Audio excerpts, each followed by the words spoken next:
On October 12, 1983, a family of 6, Henry, 44, Martha, 41, David, 17, Sam, 15, and twins Tom and Anna, age 13, were traveling along Highway 50 in Utah, between Delta and Ely, when they ran into a horrible storm.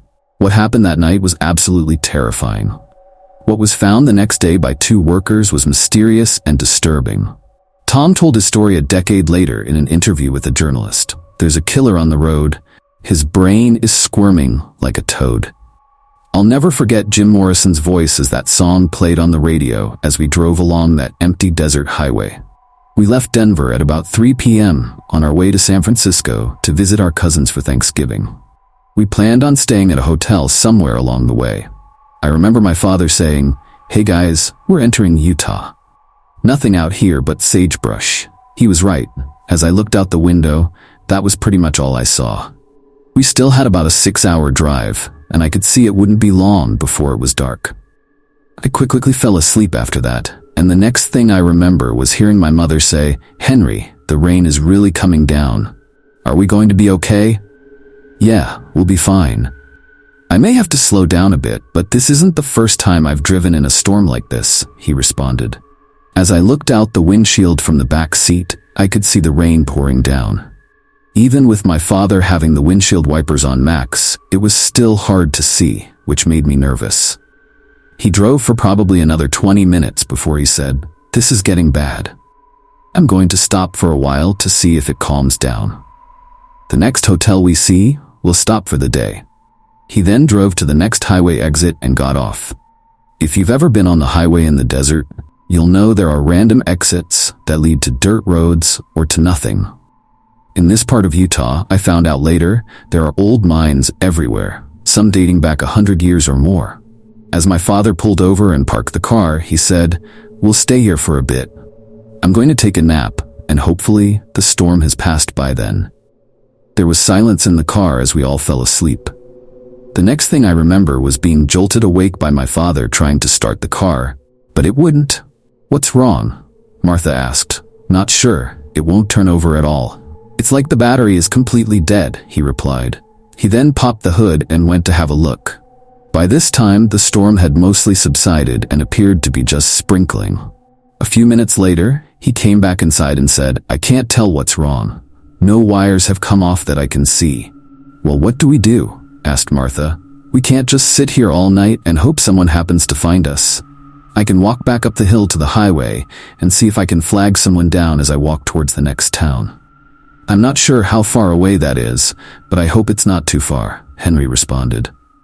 "Are you sure that's a good idea?" asked Martha. "What other choice do we have? It's starting to get cold in here, and it'll only get colder. Keep the doors locked, and I'll be back as soon as I can." "Which may be sooner than you think," replied Henry, letting out a slight chuckle as he got out of the car, closing the door behind him. The rest of my siblings slept as Martha and I sat there, anxiously waiting for him to return. The windows inside the car had fogged up, and it was starting to get really cold when suddenly something slammed up against the side of the car. Something then hit the window I was sitting next to, and someone screamed, "Don't get out of the car! Whatever you do, stay in the car." It sounded like my father. I then heard him yelling some more and sounds of struggling and fighting. Then it immediately stopped. Henry, is that you?" "What's wrong?" screamed Martha. I started crying and hysterically yelled out, "Dad! Dad!" My siblings had woken up by now and were also panicking, asking what was going on. Martha quickly climbed into the back seat with us as we sat there, huddled together, not knowing what was going to happen next. One of my siblings who had been asleep asked, "What's going on? Where's Dad?" "I don't know. The car won't start, so he went for help, and I think that was him hitting the car and yelling just now," Martha replied. Right as she finished saying that, something must have grabbed the passenger side car door and ripped it off because it went flying through the air, landing away from the car. "Everyone get out now. Run up the hill towards the highway," shouted Martha. We quickly scrambled out of the car and ran towards the hill that led up to the highway. As we ran up the hill, I was in the lead and heard what sounded like David yelling out for help from the bottom of the hill. His cries were cut off as quickly as they started. Part of me was saying, turn around and go help him. But another part of me said to keep running. Once I made it to the highway, I turned around to see who else was behind me. It was dark and hard to see due to the clouds, but Anna wasn't too far behind me. I thought I could faintly make out someone else behind Anna as he got closer. I could see it was Sam. "Where is everyone else?" asked Sam, catching his breath. "I'm not sure." "They weren't behind you?" I replied. "No, not that I could tell," he responded. "What do we do now?" I asked. "I don't know, but we need to get help. Keep an eye out for the next car that drives by." "What happened exactly? Where the hell is Dad?" asked Sam. The car wouldn't start, so he went to get help. A little while later, something slammed into the car, and I could hear Dad shouting at us to stay in the car. It sounded like he was fighting with something, then it just stopped. A few minutes later, something ripped the car door off, and then we took off running, I replied. "We need to find Mom and David, but I don't want to go back down there," said Sam. "Me either." "I'm sure it was David. I heard screaming from the bottom of the hill," I said. "Let's start walking down the highway and pray a car comes along soon," said Sam. I nodded and started following him. There was still a light rain coming down, and my clothes were wet. I wasn't shivering yet because I'd been running, but I could feel the cold starting to set in. We walked for a while with no cars driving by on either side of the highway when Sam suddenly stopped dead in his tracks. He stood there, looking dazed for a bit, not saying anything. "Sam, are you all right?" I asked. He said nothing, so I put my hand on his shoulder, shook him, and asked again. "Sam, you all right? We need to get off the road and find somewhere to stay for the night," he finally said. "Why? What are you talking about? We just need a car to come by," I said. Without looking at me or saying anything, he turned and started walking off the highway, heading out into the desert. Anna looked at me and asked, "Tom, what do we do? I don't want to be out here alone." In my mind, I knew we should stay on the road and continue walking, but I was torn between following Sam and what I knew I should do. "Fine, let's follow Sam. I don't know what he's doing, but I sure hope he does," I replied. We stumbled along as we followed him, walking along the soft, wet dirt that covered the desert floor. As he walked, he never turned around or said anything. It was like he was in some sort of trance. He was also moving fairly fast. It was hard for Anna and me to keep up sometimes. Moving along like we were seemed to keep us warm though, which was a good thing. Luckily, the rain had stopped, and the clouds were starting to clear, making way for the stars to come out, which made it easier to see in the dark. I guessed we walked for several miles when we came to the top of a small hill that overlooked a valley. Now that the sky was clear, I was able to see not too far away what looked like some old houses. There were no lights on and no roads from what I could see, so I assumed the houses were old and abandoned. Sam seemed to hesitate for a split second at the top of the hill, then continued in his trance-like state, walking towards the houses. "Sam, wait! Why are you going there?" I asked. I got no response from him as he got further and further away from Anna and me. "Come on, Anna, we need to keep up," I said. Anna didn't say anything. She just nodded her head. She had her arms wrapped around herself, and I could see she was cold and tired. In that moment, though, I remember being grateful we still had our shoes on when we jumped out of the car. As we continued walking towards the houses following Sam, I could see he was almost there. When I got within a stone's throw away from the first house, I caught some sudden movement out of the corner of my eye. This made me immediately stop, and Anna, who was behind me, walked into the back of me saying, "Hey, why'd you stop?" "I saw something moving over there," I said as I pointed to the left of the first house. "What did you see?" she asked in a fearful tone. "I'm not sure, but it wasn't Sam," I replied. I then started looking around for Sam and could see he was nowhere in sight. An immense shot of fear surged through me like I'd just been hit with a baseball bat. Sam, where are you?" I said aloud but not too loud. "Tom, I'm scared," said Anna. "I know, me too," I replied as my feet remained frozen to the desert floor. I was about to call out to Sam again when I saw something dark about the size of a man, but it was not built like a man, 50 yards in front of us, running from one house to the one next to it. I almost screamed out as I stumbled back into Anna. "Did you see that?" I asked Anna in a trembling voice. "See what? You're scaring me, Tom," replied Anna. Something big ran from that house to that one over there, I said, pointing to the area where I saw the thing running. We said nothing as we stood there, scared to death, deciding what to do next when we heard Sam let out the most horrific scream.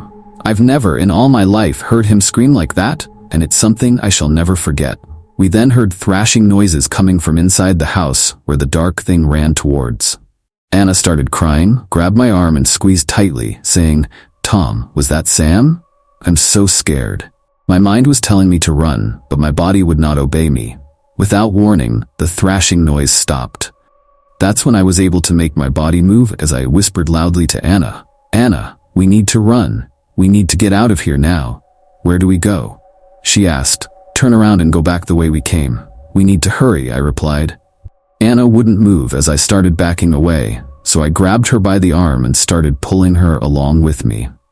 After a bit, she came to and turned around with me as we started walking away from the houses as fast as we could.